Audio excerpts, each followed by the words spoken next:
रुपया हो गया तगड़ा, डॉलर की कदर में मजीद कमी।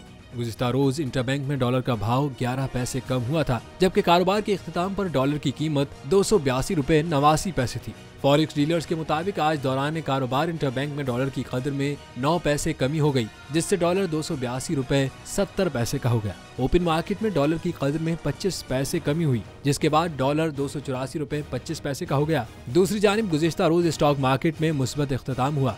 इख्तिताम से कबल सरमायाकार मुतहरिक हो गए। 100 इंडेक्स 245 पॉइंट्स के इजाफे से बंद हुआ। 100 इंडेक्स 62,693 की सतह पर बंद हुआ।